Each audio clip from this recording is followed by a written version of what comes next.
ಓಂ ಶ್ರೀಕೃಷ್ಣ ಪರಬ್ರಹ್ಮಣೇ ನಮಃ. ಶ್ರೀ ವಿಷ್ಣು ಸಹಸ್ರನಾಮ ಶ್ಲೋಕಗಳ ಅರ್ಥಚಿಂತನೆಯಲ್ಲಿ 12ನೇ ಶ್ಲೋಕ. ವಸುರ್ವಸುಮನಾ ಸತ್ಯಃ ಸಮಾತ್ಮ ಸಂಮಿತಃ ಸಮಃ ಅಮೋಘಃ ಪುಂಡರೀಕಾಕ್ಷೋ ವೃಷಕರ್ಮ ವೃಷಾಕೃತಿಃ. ಈ ಶ್ಲೋಕದಲ್ಲಿ ಬರುವಂತಹ ಮೊದಲನೆಯ ನಾಮ ವಸುಹು. ವಸುಹು ಅಂತಂದರೆ ಪರಮಾತ್ಮ ನಮ್ಮೆಲ್ಲರಲ್ಲಿ ವಾಸವಾಗಿದ್ದಾನೆ ಅಂತ ಅರ್ಥ. ವಸಂತಿ ಸರ್ವಭೂತಾನಿ ಅತ್ರ ತೇಷು ಅಯಮಪಿ ವಸತಿ ಇತಿವ ವಸುಹು ಅಂತ. ವಸೂನಾಂ ಪಾವಕಶ್ಚಾಸ್ಮಿ ಅಂತ ಭಗವದ್ಗೀತೆಯಲ್ಲಿ ಪರಮಾತ್ಮ ಹೇಳ್ತಾನೆ. ಅಷ್ಟವಸುಗಳಲ್ಲಿ ನಾನು ಇದ್ದೀನಿ, ಪಾವಕನಾಗಿದ್ದೀನಿ. ಅದೇ ರೀತಿಯಾಗಿ ಎಲ್ಲ ಪ್ರಾಣಿಗಳಲ್ಲಿದ್ದೀನಿ ಅಂತ. ಅದೇ ಭಗವದ್ಗೀತೆಯ ಶ್ಲೋಕದಲ್ಲಿ ಪರಮಾತ್ಮ ಹೇಳ್ತಾನೆ, ಅಹಂ ವೈಶ್ವಾನರೋ ಭೂತ್ವಾ ಪ್ರಾಣಿನಾಂ ದೇಹಮಾಶ್ರಿತಃ. ಎಲ್ಲ ಪ್ರಾಣಿಗಳ ದೇಹವನ್ನು ಆಶ್ರಯಿಸಿಕೊಂಡು ಇರುವಂಥವನು ನಾನು. ಅಥವಾ ಆ ಭಗವಂತನಲ್ಲಿ ಎಲ್ಲ ಪ್ರಾಣಿಗಳು ವಾಸವಾಗಿದ್ದಾವೆ. ನಾವೆಲ್ಲರೂ ಇರೋದು ಆ ಭಗವಂತನ ಒಂದು ಸತ್ಯದಲ್ಲಿ. ಹಾಗಾಗಿ ನಮ್ಮಲ್ಲಿ ಆ ಭಗವಂತ ವಾಸವಾಗಿದ್ದಾನೆ, ನಾವು ಅವನಲ್ಲಿ ವಾಸವಾಗಿದ್ದೇವೆ. ಹಾಗಾಗಿ ಆ ಪರಮಾತ್ಮನ ಹೆಸರು ವಸು ಅನ್ನುವಂಥದ್ದು. ಎರಡನೆಯ ನಾಮವಾಗಿ ವಸುಮನಃ. ವಸುರ್ ವಸುಮನಾಹ ಅಂತ ಇದೆ. ಅದನ್ನು ಬಿಡಿಸ್ಕೋಬೇಕು. ವಸುಹು ಪ್ಲಸ್ ವಸುಮನಾಹ ಅಂತ. ರೇಫಾದೇಶ ವಿಸರ್ಗ ಸಂಧಿ. ವಸುಮನಾಹ ಅಂತ ಹೇಳಿದ್ರೆ ರಾಗದ್ವೇಷಾದಿಗಳು ಇಲ್ಲದೇ ಇರುವಂತಹ ಮನಸ್ಸು ಅಂತ ಅರ್ಥ. ರಾಗದ್ವೇಷಾದಿಭಿಃ ಕ್ಲೇಶೈಃ ಮದಾದಿಭಿರುಪಕ್ಲೇಶೈಶ್ಚ ಯತೋ ನ ಕಲುಷಿತಂ ಚಿತ್ತಂ ತತಃ ತನ್ಮಯಃ ಪ್ರಶಸ್ತಂ. ರಾಗದ್ವೇಷಾದಿಗಳು ಯಾವುದರಲ್ಲಿ ಇಲ್ಲವೋ ಅಂತಹ ಮನಸ್ಸು ಪರಮಾತ್ಮನ ಮನಸ್ಸು. ಯಾವ ಮಹಾತ್ಮನಲ್ಲಿ ರಾಗದ್ವೇಷಗಳು ಬಿಟ್ಟು ಹೋಗಿದೆಯೋ ಅಂಥವನನ್ನು ನಾವು ದೇವರು ಅಂತ ಪೂಜಿಸ್ತೀವಿ. ಯಾಕೆ ಅಂದರೆ ಭಗವಂತನ ಮನಸ್ಸು ಹಾಗಿದೆ ಎನ್ನುವಂಥದ್ದು ಈ ನಾಮ ತಿಳಿಸಿಕೊಡ್ತಾ ಇದೆ. ಮುಂದಿನ ನಾಮ ಸತ್ಯ. ಸತ್ಯಂ ಜ್ಞಾನಂ ಅನಂತಂ ಬ್ರಹ್ಮ ಅಂತ ತೈತ್ತಿರ ಉಪನಿಷತ್ತು ಹೇಳುತ್ತೆ. ಸತ್ಯ ಅಂತಂದರೆ ಯಾವಾಗಲೂ ಇರುವಂಥದ್ದು. ಆ ಬ್ರಹ್ಮಸ್ವರೂಪ ಸತ್ಯವಾಗಿದೆ, ಜ್ಞಾನಸ್ವರೂಪವಾಗಿದೆ, ಅನಂತವಾಗಿದೆ. ಹಾಗಾಗಿ ಅದು ಸತ್ಯ ಸತ್ಯ ಅಂತ ಕರೆಸ್ಕೊಳ್ತಾ ಇದೆ. ಅಂತಹ ಸತ್ಯಸ್ವರೂಪ ಪರಮಾತ್ಮನಾಗಿದ್ದಾನೆ. ಹಾಗೆ ಮುಂದಿನ ನಾಮ ಸಮಾತ್ಮ. ಸಮ ಆತ್ಮ ಸಮಾತ್ಮ ಅಂತ. ಸಮಸ್ತ ಭೂತಗಳಲ್ಲಿ, ಎಲ್ಲ ಜೀವರಾಶಿಗಳಲ್ಲಿ, ಎಲ್ಲದರ ಒಳಗೆ ಆತ್ಮರೂಪದಿಂದ ಭಗವಂತ ಸಮವಾಗಿದ್ದಾನೆ. ಎಲ್ಲರಲ್ಲೂ ಪರಮಾತ್ಮ ಸಮವಾಗಿರುವಂಥವನು. ಹಾಗಾಗಿ ಆ ಭಗವಂತನ ಹೆಸರು ಸಮಾತ್ಮ ಅಂತ ಆಗತ್ತೆ.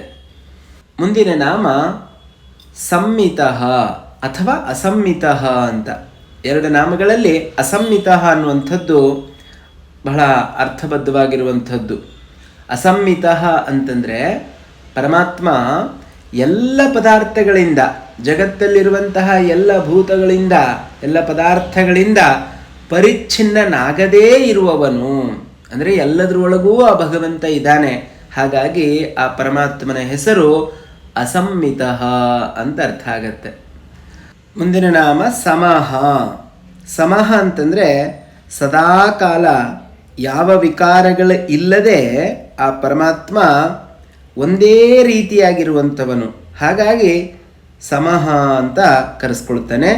ಇನ್ನೊಂದು ಅರ್ಥದಲ್ಲಿ ಮಾ ಅಂತಂದರೆ ಲಕ್ಷ್ಮೀದೇವಿ ಅಂತ ಅರ್ಥ. ಲಕ್ಷ್ಮಿಯ ಜೊತೆಗೆ ಯಾವಾಗಲೂ ವಿಷ್ಣು ಭಗವಂತ ಇರೋದರಿಂದ ಅವನನ್ನು ಸಮಃ ಅಂತ ಕೂಡ ಹೇಳಬಹುದು. ಮುಂದಿನ ನಾಮ ಅಮೋಘ. ಅಮೋಘ ಅಂತ ಹೇಳಿದ್ರೆ ಭಕ್ತರು ಮಾಡಿದಂತಹ ಪೂಜೆ, ಧ್ಯಾನ, ಸ್ಮರಣೆ, ಅರ್ಚನೆ ಇದೆಲ್ಲವನ್ನು ಅವನು ಗಮನಿಸ್ತಾ ಇರ್ತಾನೆ. ಅದಕ್ಕೆ ತಕ್ಕ ಹಾಗೆ ಫಲವನ್ನು ಕೊಟ್ಟೇ ಕೊಡ್ತಾನೆ. ಆ ಫಲ ನಾಶ ಆಗದೇ ಇರುವ ಹಾಗೆ ಅವನು ನೋಡ್ಕೊಳ್ತಾನೆ. ಹಾಗಾಗಿ ಆ ಭಗವಂತನನ್ನು ಅಮೋಘ ಅಂತ ಹೇಳ್ತಾರೆ. ಪೂಜಿತ ಸ್ತುತಃ ಸಂಸ್ಮೃತೋ ವಾ ಸರ್ವಫಲಂ ದದಾತಿ ನ ವೃಥಾ ಕರೋತಿ ಇತಿ ಅಮೋಘ ಅಂತ ಅದರ ಭಾಷ್ಯ. ಅನಂತರ ಪುಂಡರೀಕಾಕ್ಷ. ಪುಂಡರೀಕ ಅಂತಂದರೆ ಕಮಲ, ಅಕ್ಷ ಅಂತಂದರೆ ಕಣ್ಣು. ಕಮಲದಂತಹ ಕಣ್ಣುಗಳನ್ನು ಉಳ್ಳವನು ಪುಂಡರೀಕಾಕ್ಷ ಅಂತ ನೇರವಾದಂಥ ಅರ್ಥ. ಇನ್ನೊಂದು ಅರ್ಥದಲ್ಲಿ ನಮ್ಮ ಹೃದಯ ಕಮಲದಲ್ಲಿ ಆ ಭಗವಂತ ನೆಲೆಸಿರ್ತಾನೆ.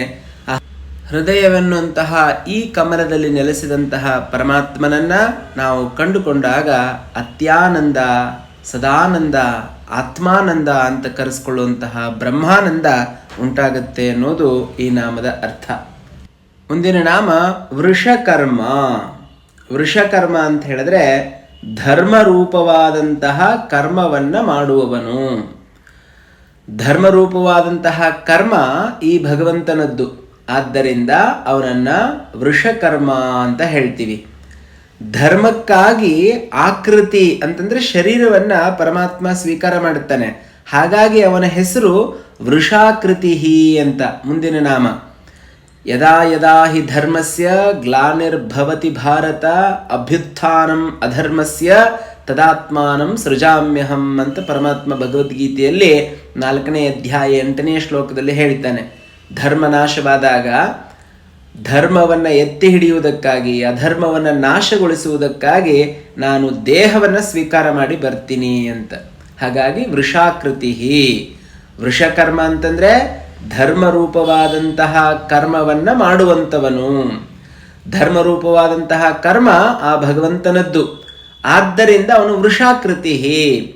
ಧರ್ಮರೂಪವಾದಂತಹ ದೇಹವನ್ನು ಸ್ವೀಕರಿಸಿ ಧರ್ಮಕ್ಕಾಗಿ ಆಕೃತಿ ಅಂತ ಹೇಳಿದ್ರೆ ಧರ್ಮವನ್ನು ರಕ್ಷಿಸುವುದಕ್ಕಾಗಿ ಶರೀರವನ್ನು ಸ್ವೀಕರಿಸುವಂಥವನಾದ್ದರಿಂದ ವೃಷಾಕೃತಿ ಅಂತ ಭಗವಂತ ಕರೆಸ್ಕೊಳ್ತಾನೆ.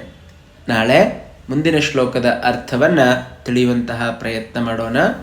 ಧನ್ಯವಾದಗಳು.